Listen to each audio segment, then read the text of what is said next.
Season 13 is here, and with the new season comes a brand new rework of how ranked works. And in this video, I'm going to try and explain it as fast as possible while giving you the most concise and up-to-date details on how it actually functions. So, first off, this new rank system was designed with the intention of mirroring professional play. If you have watched any professional play, which I recommend you do, ALGS, there was a recent LAN that happened, the World Series, Global Series, anything like that. This rank system is meant to be equivalent to that, and every rank system in every game ever has emulated professional play in that way. Apex Legends was very standout in the way that it didn't do that, but now it actually represents that. You will have to play ranked in a separate way that you play pubs. You will actually have to try and win the game. That is the whole design around the rank system and how you will actually go up in ranks and gain RP. This is a very difficult change for a lot of people to come to terms with. As with previous seasons, you could simply go run in, get 5 kills, die 8th place, and still go positive. But now, with this rank system, you are punished a lot harder for not getting higher placement with at least some KP. And winning a game with minimal KP is better than going 10th place with 10 KP. We can see that in the design philosophy around this ranked, they wanted to make players focus more on playing as a team, and they wanted to focus on people playing to actually win the game. We are in a battle royale, and the whole point of the system and the whole game mode is to be number one. You want to be the last team remaining. So ranked is optimized for that. They also wanted to make it to where your rank and RP is a more accurate representation of overall skill. If you remember, in the Olympus split of Season 12, there were over 60,000 Masters players, which should be the top percent of players within Apex Legends. However, having 60,000 of them shows that the system was bloated and it didn't really give an accurate representation of rank and skill. So with this in mind, they have made some changes. The first change is players on the team are rewarded KP for every kill, even if they do not participate in it. Kills that they don't participate in, otherwise known as Team KP, they will get 50% of the RP value for. Say you don't shoot an enemy at all, but your team manages to kill them, you will get half of the RP provided for that kill. Now, you have to be alive for this to count. If you're dead and your banner is timed out or your banner is grabbable, you won't gain any RP for those kills, which makes sense. You should be alive and around to gain that RP. You shouldn't gain kill RP if you're dead. Now, for our next part, play for the win, they have actually shifted the objective from getting KP and going to get placement to rather be up to win. And winning doesn't necessarily mean just going to end zone and sitting in the end zone until you win, or fighting one team and then winning. When you want to win, you can take many isolated fights, and if that means you take 15 fights before you actually get to the end zone, that's good, that's fine. As long as you take smart fights and actually win them, that's good. But that doesn't necessarily always mean that you will. You might end up taking only 1 to 2 fights in the entire game, and that's completely fine. And what they've done for this is that they've completely removed the RP cap for kills. You no longer go, I only have 3 KP, I need to take another fight, I need to force a fight. Instead, it's just unlimited. However, it has diminishing returns beyond the first 3. There's this tweet by Aaron L., who is a ranked designer for Apex Legends. The first 3 kills give you 100% of the RP value that they're supposed to provide. The next 3 kills and assists that you get are 80%. And anything after that drops down to a harsh 20% of the KP possible. This means it wants you to take as many smart fights as possible. Like I said, you don't want to fight everybody, but if you see an opportune time, hey, this is a smart fight. We can potentially kill this team and not get thirded, and we get all their loot and everything like that. And that would be a good fight to take. However, if you have no KP in 4th zone, you don't want to go ape a team to try and get KP, as it doesn't matter as much now as it did back then. Additionally, the rules for assists has changed. Originally, if you damaged an enemy and within 10 seconds they got knocked, you would get an assist KP for that. Now, that has changed to 15 seconds. If you damage an enemy and within 15 seconds later they get knocked, you get full KP for that kill as you helped kill them. If an enemy that you had an assist marker got knocked and then got rezzed, you would lose your potential KP from that target. However, now whenever a target is rezzed, the assist timer goes back up. So if they get re-knocked, you still have the chance to gain KP on them, even without doing damage. On to the more controversial changes with this rank system. You can now actually demote out of a tier. When you get promoted from one rank to the next, so from silver to gold, from gold to platinum, etc., you gain an extra 100 RP upon reaching the threshold for that rank. However, should you reach the bottom of that rank, you will be provided with 3 demotion protection games. If you don't gain any RP for 3 games in a row, you will be plunged halfway down to the previous tier.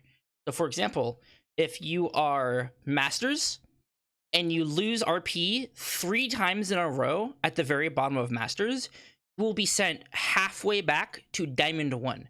This only requires you to gain half the RP of a rank, but it can be very punishing. You want to try and keep this in mind and try and gain at least a little bit of RP so the demotion protection resets. You also don't need to worry. Should you hit something like Diamond and then drop down to Platinum, you will still receive ranked rewards from the highest tier you achieve in the division. So you will still get a Diamond Charm, Diamond Badge, and Diamond Dive Trail. Entry costs for every single rank has gone up across the board. This is partially to counteract team KP, and it also forces players to play in a more mindful manner, as a loss with 0 KP is a lot bigger of a setback than it was before. And the cost for entry goes up every single tier. So from Bronze 4 to Bronze 3, it goes up by 3, from 15 to 18. Bronze 3 to Bronze 2, it goes up by 3 more, and it repeats until you reach Masters Ranked. And Masters Ranked has its own increasing cost that I'll get to in a second. Basically, the further you climb within tiers, you can see that it's harder and harder to gain RP, which is overall a good thing. The difference between Diamond 4 and Diamond 1 was exactly identical. There would be no difference in how hard the games were, how hard it was to gain RP. There was just no difference at all. Now you can actually see it gets harder and harder and harder as you go up and up in rank, which should be how a ranked ladder works. Additionally, Masters Plus entry cost now increases by 5 extra RP for every 1000 RP beyond the Master threshold. So you can see Masters is now 15,000 RP to reach. If I was instead at 16,000 RP, instead of the cost being 75, it would increase to 80. And this would go up by 5 for every 1,000 more RP I gain. This effectively puts a soft cap on Pred Ranked, as when you get into the really high numbers, such as 30,000, 35,000, this entry cost for Masters Plus only goes up to minus 175 RP. However, this means that players way ahead of the game will only be gaining a small amount of RP, allowing other people to catch up to higher ranks in Predator. It effectively puts a soft cap, so we won't see Chaotic Mulch hitting 100,000 RP in the Olympus split. Kill RP has been simplified quite a bit. Now, keeping in mind that the #1 goal of Battle Royale is to win, they followed the design philosophy of placing worse than the bottom half of the lobby is losing, which I agree with. Placements and kills are both important metrics in Ranked. Having kills without the placement does not constitute a success. In response, they've pulled down kill RP gains for placing worse than 10. Players placed in this region are likely to lose RP. This means that kill and assist RP has been shifted way more to the front end. You now gain a lot more RP for placing higher. Originally, you would gain 10 RP per kill, just flat out, and it would go up from there. Now, you only achieve 10 plus RP per kill after 10th or 9th place. This urges you to survive to try and gain RP, and this scales all the way up to 25 RP per kill in first place. Even if you got 10 KP, which means 10 kills and or assists in total, but you were 15th place, you would only gain 10 RP for that, which does not even offset the cost for entering in any rank. Additionally, they've also simplified the kill tier differences. It did feel pretty bad to be just queuing in a diamond lobby, having gold players enter your lobby, and you would lose a lot more RP just because of the matchmaking, not because I'm intentionally trying to enter a lower ranked lobby. They've padded the differences for this a little bit. You actually no longer lose RP for killing somebody a tier lower, or actually gain RP for killing somebody a tier higher. And the RP you gain is offset a lot less for 2 tiers, but is equivalent for 3 or more tiers below you. One of my favorite changes about this system is the new rookie tier. If we go ahead and look at this ranked page here, you can see that there's actually an additional rank, rookie. Rookie functions as basically old bronze. There's no rewards for it, however, and it goes from rookie 4 to 1. And in rookie, there's no entry costs, no ranked rewards or anything. It's made simply to act as an introductory to ranked for a lot of the newer players. You can only ever be in rookie should you have never played ranked at all. You will only ever get reset to bronze in new splits and new rank season. Now, with all of these bonuses to RP, such as more RP being able to be gained through team KP and the removal of the KP cap, they've actually increased the RP threshold by 200 for each division. This might not sound like a lot, but when you compare it to how it is now, I'm currently Platinum 4, and I am in the old Diamond 2 tier.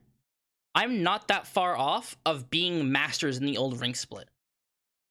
This counts for 200 in every single tier.